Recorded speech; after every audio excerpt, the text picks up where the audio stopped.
युवा जना श्रामिका रेतु कांग्रेस पार्टी के संसदीय दल के नेता विजय साई रेड्डी ने शनिवार 26 जनवरी 2025 को राजनीति से संन्यास लेने का ऐलान किया। उन्होंने उपराष्ट्रपति जगदीप धनखड़ को अपना इस्तीफा सौंपा है। बता दें कि वाईएसआरसीपी के नेता के इस्तीफे के बाद से एनडीए को सदन में और मजबूती मिल सकती है। साल 2024 में वाईएसआरसीपी को विधानसभा चुनाव में करारी हार का सामना करना पड़ा था। उसके बाद से यह पार्टी के किसी सदस्य का दूसरी बार इस्तीफा हुआ है। 2024 के विधानसभा चुनाव में वाईएसआरसीपी के हार के बाद उच्च सदन में अपना कार्यकाल समाप्त होने से पहले इस्तीफा देने वाले विजय साई रेड्डी वाईएसआरसीपी के चौथे नेता हैं। रेड्डी से पहले वाईएसआरसीपी के राज्यसभा सदस्य एम वेंकट रमना, बी मस्तान राव यादव और आर कृष्णैया ने हाल ही में इस्तीफा दे दिया था। उच्च सदन में आंध्र प्रदेश का प्रतिनिधित्व करने वाले पैसे से चार्टर्ड अकाउंटेंट रेड्डी ने संवाददाताओं से कहा कि उनके दूसरे 6 साल के कार्यकाल में अभी भी 3.5 साल बाकी है, लेकिन वे व्यक्तिगत कारणों से इस्तीफा दे रहे हैं। इससे पहले एनडीए में 3 इस्तीफे होने के कारण एनडीए के सहयोगी टीडीपी को दिसंबर 2024 में राज्यसभा में 2 सीटों के साथ अपना खाता खोलने में मदद मिली थी। 2019 में हुए विधानसभा चुनाव में करारी हार के बाद पार्टी की ताकत बिल्कुल शून्य हो चुकी थी। इस दौरान 2 खाली सीटों में से एक भाजपा को मिली थी। भाजपा के पास फिलहाल 98 सांसद है। सभापति जगदीप धनखड़ से मिलने के बाद उन्होंने कहा, राज्यसभा के सभापति को अपना इस्तीफा सौंप दिया है। उन्होंने उसे स्वीकार कर लिया है। अपनी भविष्य की योजनाओं पर रेड्डी ने कहा कि उनकी रुचि खेती में है। वैसे तो एनडीए ने 2 निर्दलीय और 6 नामित सदस्यों के साथ मिलकर अपर हाउस में बहुमत का आंकड़ा पार कर लिया, लेकिन एक एक्स्ट्रा सीट मिलने से पार्टी की राज्यसभा में मजबूती अधिक बढ़ सकती है। भले ही वह सीट टीडीपी, जनसेना पार्टी या खुद भाजपा को ही मिले। इसके अलावा केंद्र में आई सत्तारूढ़ गठबंधन के पास अभी फिलहाल 4 और नामित सदस्यों को शामिल करने का ऑप्शन है। ऐसा तब हो सकता है जब सरकार नॉमिनेटेड कैटेगरी में उन 4 खाली सीटों को भरने का फैसला करती है। बता दें कि नामित सदस्य किसी भी कानून या प्रस्ताव पारित करने के दौरान सरकार के साथ जा सकते हैं। राज्यसभा में 12 नामित सदस्यों का प्रावधान है, क्योंकि वर्तमान में नामित 8 सदस्यों में से 2 गुलाम अली और सतनाम सिंह बंधु को राष्ट्रपति की ओर से नामित किए जाने के बाद भाजपा में शामिल हो गए थे, इसलिए उन्हें पार्टी के शीर्ष नेता में गिना जाता है। जून जुलाई में कुछ सीट खाली होने वाली है, जिसमें जून में असम से 2 राज्यसभा सदस्य रिटायर्ड होंगे। दोनों में से एक बीजेपी तो एक एजीपी में है। इसके अलावा तमिलनाडु से भी जुलाई में 6 सदस्य रिटायर होने वाले हैं, जिसमें से 3 डीएमके और एआईएडीएमके, पीएमके और एमडीएमके से एक सदस्य शामिल है। इनमें से भाजपा असम में अपनी सीट बरकरार रखेगी, वहीं डीएमके उपचुनाव के बाद अपनी संख्या में सुधार कर सकती है। एआईएडीएमके भी अपनी सीट को बरकरार रखने में सफल हो जाएगी। क्या कुछ कहना है आपका इस खबर पर? कमेंट सेक्शन में अपनी राय जरूर बताइएगा। साथ ही वीडियो को लाइक शेयर जरूर कीजिएगा। बने रहिए लाइव टीवी न्यूज के साथ। धन्यवाद। जय हिंद। उत्तराखंड नगर निकाय चुनाव में बीजेपी ने मेयर के पद पर जीत का सबसे ऊंचा झंडा फहरा दिया है। 11 में से 10 नगर निगमों में बीजेपी के मेयर चुने गए हैं। एक नगर निगम में निर्दलीय मेयर को जनता ने चुना है। यहां मेयर चुनाव में कांग्रेस का सूपड़ा पूरी तरह साफ हो गया। उत्तराखंड की राजधानी देहरादून के मेयर पद पर बीजेपी के सौरभ थपलियाल चुने गए हैं। सौरभ थपलियाल ने कांग्रेस के उम्मीदवार वीरेंद्र पोखरियाल को पटखनी दी। सौरभ ने 1 लाख से ज्यादा वोट से कांग्रेस उम्मीदवार को पराजित किया। कांग्रेस का एक भी नगर निगम में मेयर नहीं बन सका है। अन्य नगर निगम के मेयर पद की बात करें तो अल्मोड़ा से बीजेपी के अजय वर्मा जीते हैं। वहीं हल्द्वानी में बीजेपी के गिरिराज सिंह बिष्ट मेयर चुने गए हैं। हरिद्वार नगर निगम में बीजेपी की किरण जायसवाल को जनता ने मेयर चुना। ऋषिकेश नगर निगम में बीजेपी के शंभू पासवान ने मेयर का पद जीत लिया। पिथौरागढ़ नगर निगम की मेयर सीट बीजेपी की कल्पना देवलाल ने जीत ली। वहीं रुद्रपुर नगर निगम में बीजेपी की अनीता देवी अग्रवाल कोटद्वार में बीजेपी के शैलेंद्र रावत और काशीपुर नगर निगम के मेयर पद पर बीजेपी के दीपक बाली जीते।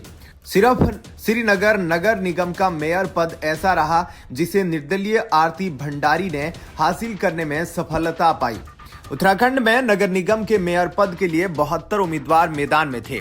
वहीं नगर परिषद अध्यक्ष के पद के लिए 445 और नगर निगम पार्षद पद के लिए सबसे ज्यादा 4,888 उम्मीदवारों ने किस्मत आजमाई। कुल 100 शहरी निकायों के लिए उत्तराखंड की जनता ने 23 जनवरी को वोट डाला था, जिसकी मतगणना के बाद बीजेपी ने एक बार फिर जनता के दिल पर राज करने की बात साबित कर दी। बता दें कि उत्तराखंड में 2022 में लगातार दूसरी बार बीजेपी ने सरकार बनाई थी। सीएम पुष्कर सिंह धामी के नेतृत्व को उत्तराखंड की जनता लगातार अपना समर्थन जताती दिख रही है। वहीं गणतंत्र दिवस के कार्यक्रम को लेकर धार पहुंचे जिले के प्रभारी और मध्य प्रदेश शासन के कैबिनेट मंत्री कैलाश विजयवर्गीय ने कांग्रेस पर हमला बोला। उन्होंने महू में आयोजित कांग्रेस की संविधान यात्रा को लेकर कहा कि कांग्रेस के नेता संविधान को अपनी पॉकेट में रखते हैं। हमारे नेता पार्लियामेंट की सीढ़ी पर चढ़ते हैं। 2019 के चुनाव में देखा होगा, वे सीधे जाकर संविधान को नमन करते हैं, प्रणाम करते हैं, सिर से लगाते हैं। हमारे लिए संविधान सिर पर रखने की चीज है, उनके लिए संविधान पॉकेट में रखने की चीज। विजयवर्गीय ने कहा, नेहरू जी से लगाकर नेहरू खानदान के लोगों ने संविधान को पॉकेट में रखा है और हमने सिर पर रखकर सम्मान दिया। इसलिए कांग्रेस की इस नौटंकी का जनता पर कोई असर नहीं होगा। भाजपा के साथ ही रहेंगे। बता दें कि 27 जनवरी को मध्य प्रदेश के महू में कांग्रेस जय बापू, जय भीम, जय संविधान कार्यक्रम करने जा रही है। इस कार्यक्रम में राहुल गांधी और प्रियंका गांधी शामिल होंगे। हालांकि प्रशासन ने कांग्रेस को सशर्त कार्यक्रम की मंजूरी दी है। राहुल और प्रियंका की सभा में राजनीतिक भाषण पर प्रतिबंध रहेगा। मंच से राजनीतिक भाषण और धर्म विरोधी भाषण नहीं कर सकेंगे। देश भर से कांग्रेस के दिग्गज भी आयोजन में जुटेंगे। उधर प्रशासन की ओर से महू में राहुल और प्रियंका की सभा में राजनीतिक भाषण पर प्रतिबंध को कांग्रेस ने तुगलकी फरमान बताया। कांग्रेस ने कहा कि प्रशासन का आदेश तुगलकी फरमान है। प्रशासन का यह आदेश बताता है कि सरकार संविधान विरोधी है, सरकार संविधान को तार तार कर रही है। भाजपा ने इस पर प्रतिक्रिया देते हुए कहा कि संविधान की विरोधी पार्टी रही कांग्रेस को ध्यान रखना चाहिए, पार्टी कानून और संविधान से बढ़कर नहीं है। राहुल गांधी मध्य प्रदेश में आकर अपने पूर्वजों के द्वारा किए गए पापों की नाक रगड़कर माफी मांगे। राहुल गांधी मध्य प्रदेश में ध्यान में रखकर आए, मध्य प्रदेश की शांति भंग ना हो, मध्य प्रदेश में कानून का राज है। क्या कुछ कहना है आपका इस खबर पर? कमेंट सेक्शन में अपनी राय जरूर बताएं। वीडियो को लाइक, शेयर और चैनल को सब्सक्राइब कर ले। आगे की खबरों से जुड़े रहने के लिए हमारे चैनल लाइव टीवी न्यूज को सब्सक्राइब करें। धन्यवाद। आम आदमी पार्टी के संयोजक अरविंद केजरीवाल पंजाब पुलिस की सुरक्षा हटने से बौखलाए हुए हैं। उन्होंने चुनाव आयोग पर सवाल उठाते हुए कहा कि यह सब चल क्या रहा है। दिल्ली चुनाव के लिए पंजाब पुलिस की सुरक्षा को हटा दिया गया है और गुजरात पुलिस को लगा दिया गया। उन्होंने एक आदेश की कॉपी शेयर करते हुए ऐसे दिखाया कि चुनाव में सिर्फ गुजरात पुलिस तैनात की गई। हालांकि सच्चाई यह नहीं है। केजरीवाल के आरोपों का जवाब गुजरात के गृह मंत्री हर्ष सांघवी ने दिया है। उन्होंने केजरीवाल का झूठ दुनिया को बताते हुए लिखा, मुझे अब समझ आया कि लोग आपको झांसेबाज क्यों कहते हैं। उन्होंने अरविंद केजरीवाल को लिखा, एक पूर्व मुख्यमंत्री के रूप में मुझे आश्चर्य है कि आप चुनाव आयोग के मानदंडों से अवगत नहीं हैं। उन्होंने गुजरात ही नहीं बल्कि विभिन्न राज्यों से सुरक्षा बलों का अनुरोध किया है।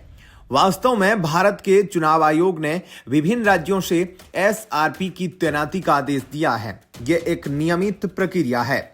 हर्ष सांघवी ने बताया, चुनाव आयोग के अनुरोध के अनुसार 11 जनवरी 2025 को निर्धारित चुनाव के लिए गुजरात से एसआरपी की 8 कंपनियां दिल्ली भेजी गई। केजरीवाल जी सिर्फ गुजरात का चयनात्मक उल्लेख क्यों?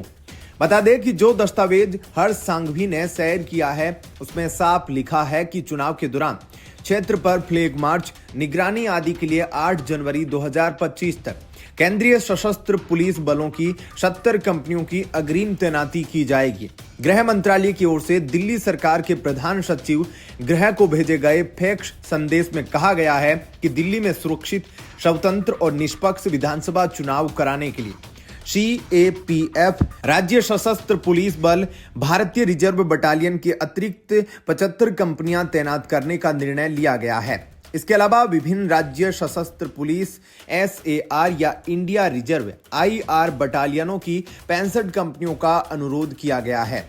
कुल मिलाकर लगभग 14,500 कर्मचारी राष्ट्रीय राजधानी में चुनाव ड्यूटी पर होंगे। गौरतलब है कि अरविंद केजरीवाल की इस हरकत के बाद अब उन्हें सोशल मीडिया पर झांसेबाज, झूठा और न जाने क्या क्या बोला जा रहा है। लोग कह रहे हैं कि इसी तरह से झूठ बोल बोल कर उन्होंने दिल्ली वालों को 10 साल भ्रमित किया। वहीं भाजपा से ही गुजरात मंत्री के अलावा अन्य नेताओं ने भी केजरीवाल का पलटवार किया। अमित मालवीय ने पूछा कि यह आपका पहला चुनाव है क्या, या आप हार से डर रहे हैं? वहीं शहजाद पूनावाला ने लिखा, झूठ बोलना बंद कर। क्या कुछ कहना है आपका इस खबर पर? कमेंट सेक्शन में अपनी राय जरूर बताएं। साथ ही वीडियो को लाइक, शेयर और चैनल को सब्सक्राइब जरूर कर लीजिएगा। धन्यवाद। जय हिंद। दिल्ली विधानसभा चुनाव को लेकर सियासी ड्रामा थमने का नाम नहीं ले रहा है। चुनाव आयोग ने आम आदमी पार्टी के नेता सौरभ भारद्वाज पर एक्शन लिया है। पड़ताल में पाया गया कि ग्रेटर कैलाश से आप उम्मीदवार सौरभ भारद्वाज ने भी अपना अस्थायी चुनाव दफ्तर चिराग दिल्ली स्थित पोलिंग बूथ के सामने खोल रखा है। ABP न्यूज की खबर पर चुनाव आयोग का बड़ा एक्शन लिया गया है। सौरभ भारद्वाज को दिया पोलिंग बूथ के सामने बने दफ्तर को बंद करके शिफ्ट करने का आदेश। ग्रेटर कैलाश के रिटर्निंग ऑफिसर ने अपने आदेश में कहा कि फ्लाइंग स्काउट की जांच में पाया गया कि सौरभ भारद्वाज का चिराग दिल्ली स्थित चुनावी दफ्तर मतदान केंद्र के पास बना है। ऐसे में इसे तत्काल यहां से हटाया जाए। चिराग दिल्ली इलाके में दिल्ली नगर निगम शहर शिक्षा विद्यालय पोलिंग बूथ है, जिसके ठीक सामने बहुमंजिला इमारत के बेसमेंट में सौरभ भारद्वाज का अस्थायी चुनावी दफ्तर था। इसकी परमिशन भी 20 जनवरी से 5 फरवरी शाम 7 बजे तक की सौरभ भारद्वाज को मिली हुई थी। लेकिन ABP न्यूज की पड़ताल के बाद चुनाव आयोग एक्शन में आया और दफ्तर को बंद करने का आदेश दिया गया। इस मामले पर सौरभ भारद्वाज ने कल यानी 25 जनवरी 2025 को अपना पक्ष रखते हुए कहा था कि यह दफ्तर उनका पुराना विधायक दफ्तर है और अभी परमिशन उन्हें चुनाव आयोग से मिली थी। उन्होंने कहा था कि अगर चुनाव आयोग बंद करने का आदेश देगा तो वो इसे बंद कर देंगे। दिल्ली की मुख्यमंत्री और कालकाजी सीट से आप प्रत्याशी आतिशी के चुनावी एजेंट ने शनिवार 25 जनवरी को चुनाव आयोग को पत्र लिखकर दावा किया था कि रमेश बिधूड़ी ने कालकाजी विधानसभा में अपना चुनावी दफ्तर पोलिंग बूथ से सिर्फ 80 मीटर दूर खोल रखा है, जो कि आचार संहिता का उल्लंघन है। वहीं दिल्ली विधानसभा चुनाव एक चरण में होगा। ग्रेटर कैलाश विधानसभा सीट पर भी 5 फरवरी को मतदान होगा और नेताजी 8 फरवरी को आएंगे। ग्रेटर कैलाश सीट पर मुकाबला बेहद कड़ा होने जा रहा है। यहां आम आदमी पार्टी, भारतीय जनता पार्टी और कांग्रेस के बीच त्रिकोणीय मुकाबला है। ग्रेटर कैलाश हाई प्रोफाइल विधानसभा सीट है। मंत्री सौरभ भारद्वाज की यह सीट है। ऐसे में इस बार यहां पर मुकाबले में सभी की नजरें रहेगी। ग्रेटर कैलाश विधानसभा निर्वाचन क्षेत्र नई दिल्ली लोकसभा निर्वाचन क्षेत्र का एक हिस्सा है। यह जनरल कैटेगरी की विधानसभा सीट है और यह साल 2008 में अस्तित्व में आई। यह दिल्ली के सबसे पॉश इलाकों में से एक है। इस क्षेत्र में जातीय वोट बैंक की बजाय मुद्दों पर वोट दिया जाता है। यहाँ पंजाबी, बंगाली और वैश्य समुदाय बहुसंख्यक है। इस क्षेत्र में कई कंपनियों के शोरूम के अलावा बड़े बड़े बिजनेस सेंटर, शॉपिंग मॉल्स और शैक्षिक संस्थान आते हैं। इसी क्षेत्र में पंचशील एन्क्लेव, पंचशील विहार, पंचशील पार्क, खिड़की एक्सटेंशन और शेख सराय फेस 1 के अलावा ग्रेटर कैलाश पार्ट 1 और पार्ट 2 समेत कई क्षेत्र शामिल है।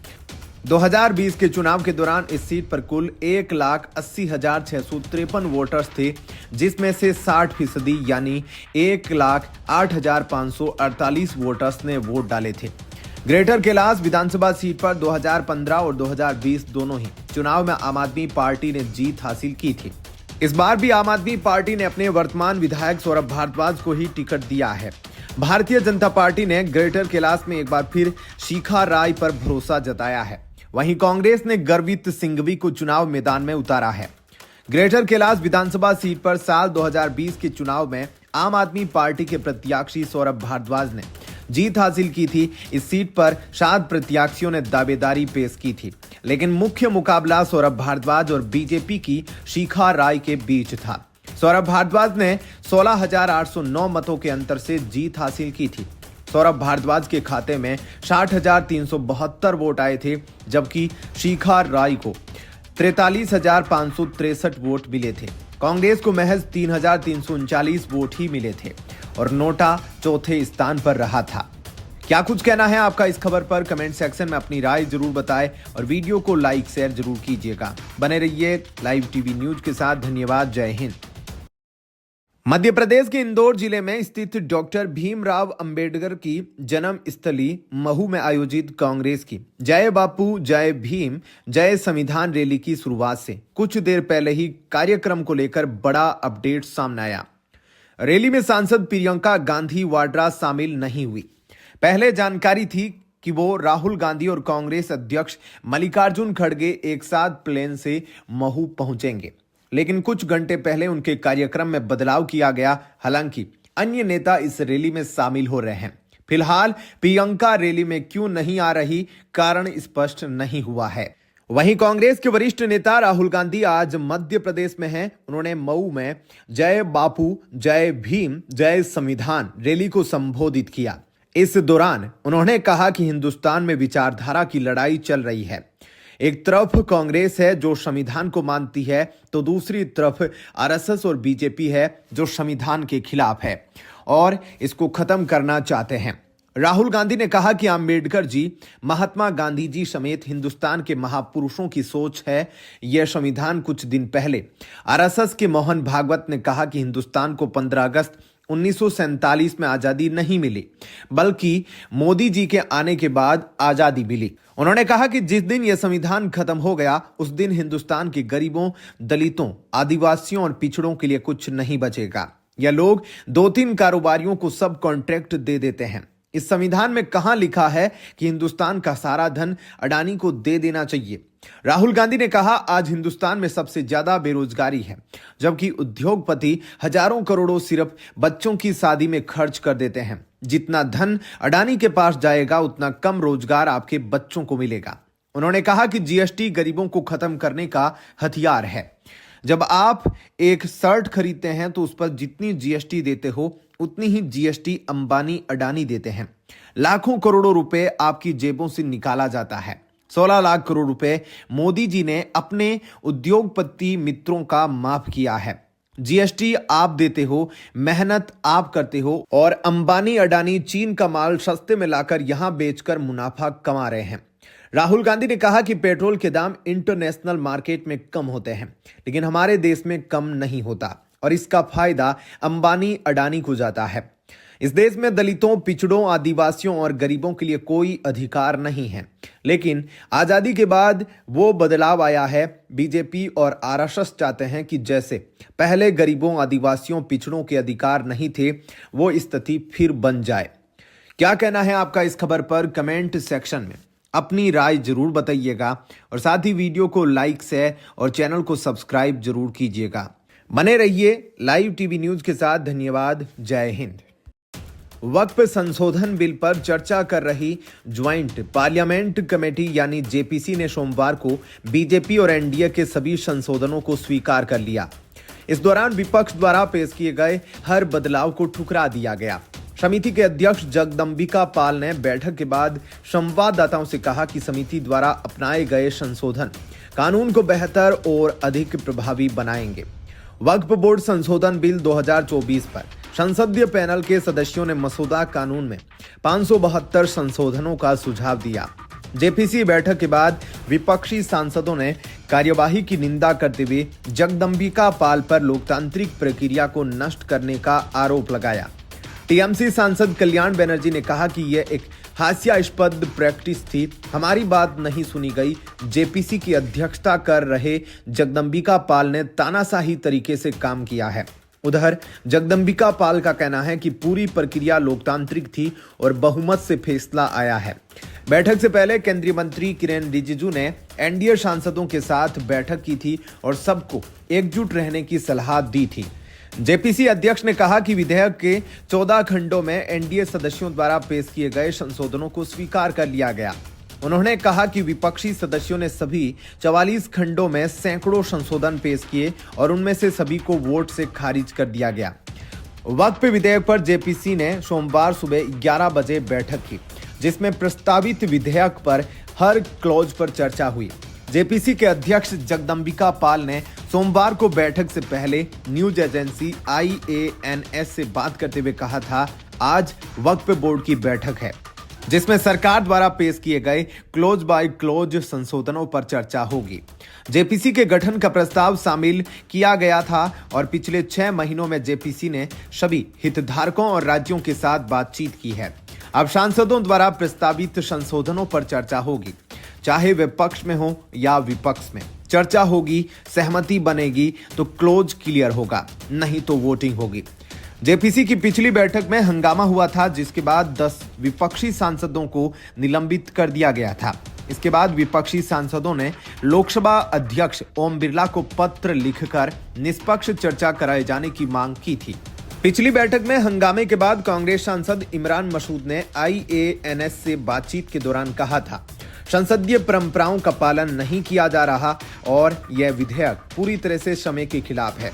ये वक्फ की संपत्तियों को हड़पने की एक साजिश प्रतीत हो रही है और इसके माध्यम से देश में नफरत फैलाने की योजना बनाई जा रही है।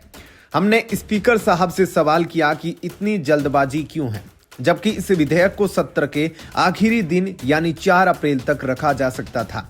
उन्हें यह आशंका है कि इस तरह की जल्दबाजी से सभी पक्षों को अपनी बात रखने का उचित समय नहीं मिलेगा।